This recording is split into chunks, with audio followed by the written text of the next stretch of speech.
জয় গুরু বন্ধুরা, আমার চ্যানেলে বিউটিস কিচেনে আপনাদের সবাইকে স্বাগত। আজকে আমি আপনাদের রান্না করে দেখাবো শোল মাছ দিয়ে লাউয়ের তরকারি। দেখুন, আমি এখানে শোল মাছ ধুয়ে কেটে বেছে লবণ হলুদ মাখিয়ে রেখে দিয়েছি।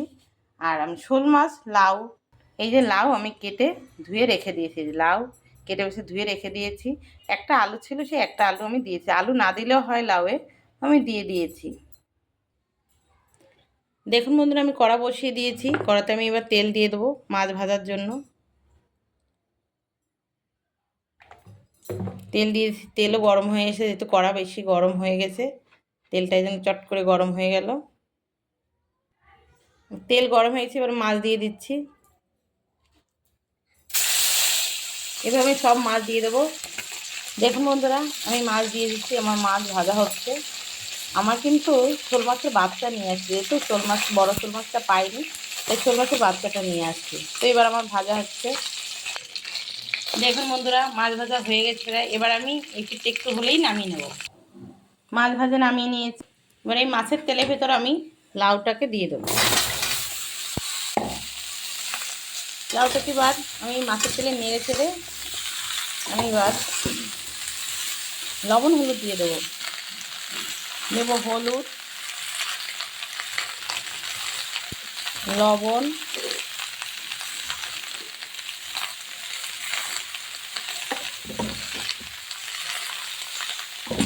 এবার নেড়ে চেড়ে এই লাউয়ের কিন্তু জল ছেড়ে দেবে।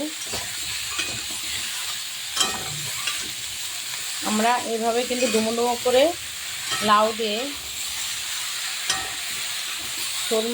শোল মাছ দিয়ে আমরা তরকারি করে খাই, ভীষণ ভালো লাগে। অধিকাংশ মানুষ কিন্তু চিংড়ি মাছ দিয়ে লাউ করে, আমরাও চিংড়ি মাছ দিয়ে লাউ করি। সেটা ছোটো ছোটো করে লাউটাকে কাটতে হবে। এটা একটু বড় বড় লাউ বড় করে কেটে ডুমো ডুমো করে তারপরে এটা তরকারি হয়। দেখুন, এক্ষুনি লাউটা শুকনো ভাব ছিল, জল বেরিয়ে এসছে লাউয়ে। এবার করে লাউয়ের পুরো জল এসে যাবে, লাউয়ে টানবে, আমি তারপরে লাউয়ের ঝোল দিয়ে দেবো। দেখুন বন্ধুরা, আমার হয়ে গেছে। এবার লাউয়ে আমি জল দেব। জলটা আমি গরম করেছি, গরম জল দেব। দেখুন, আমি জল দিয়ে দিয়েছি। যেহেতু গরম জল দিয়েছি, দেওয়ার সঙ্গে সঙ্গেই টকবগে ফুটছে। সবসময় তরকারিতে গরম জল দিলেই ভালো হয়। দেখুন, লাউও সিদ্ধ হয়ে গেছে কষাতে কষাতে। আমি দিয়ে দেবো কাঁচা লঙ্কা। কাঁচা লঙ্কা চিড়ে রেখে দিয়েছিলাম।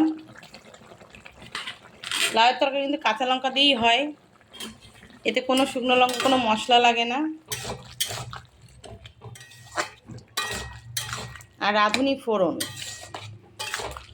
দেখেছেন, এভাবে নাড়াচাড়া দিতে হবে। যত নাড়াচাড়া দেবে তরকারি ঘন হয়ে আসবে, কিচ্ছু করা লাগবে না, লাউ হয়ে ঘন হতে থাকবে তরকারি। এবার একটু তরকারি জাল হবে। দেখুন, আমার তরকারি প্রায় হয়ে এসছে। আমি ভেজে রাখা মাছ সব দিয়ে দিচ্ছি। এবার নেড়ে চেড়ে আমি নামিয়ে নেব, ফোড়ন দেব।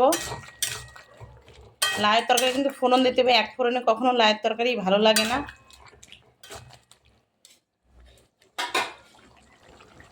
হয়ে গেছে, এবার আমি নামিয়ে নেব। দেখুন তরকারি।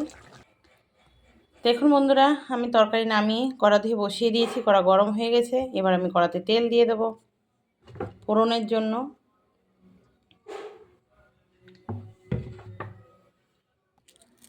দিয়ে দেবো তেজপাতা। তেল গরম হয়ে গেছে, দিয়ে দেবো রাঁধুনি। এটা কিন্তু রাঁধুনি ফোড়ন খেতে হয়।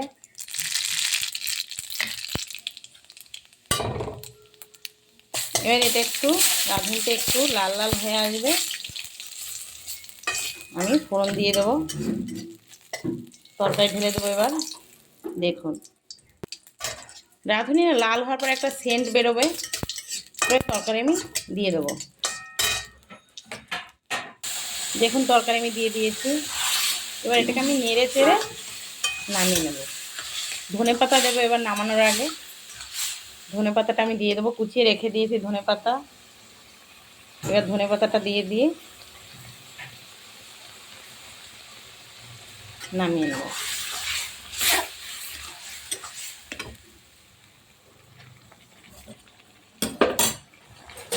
লাউয়ের তরকারিতে সবসময় লাউ ভাজা, লাউয়ের তরকারি, চিংড়ি মাছ দিয়ে লাউ করলেও ধনেপাতাটা দেবেন, খেতে খুব স্বাদ হয়। তরকারি হয়ে গেছে, আমি নামিয়ে নিচ্ছি। দেখুন বন্ধুরা, আমার লাউয়ের তরকারি হয়ে গেছে। এভাবে রাঁধুনি ফোড়ন দিয়ে শোল মাছ দিয়ে লাউ রান্না করে খেয়ে একবার দেখবেন কেমন খেতে লাগে।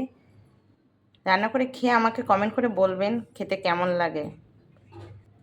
তো আমার রান্নাটা যদি আপনাদের ভালো লেগে থাকে তাহলে please please please like share comment করতে কিন্তু ভুলবেন না, সাবস্ক্রাইবটা করে দেবেন। জয় গুরু।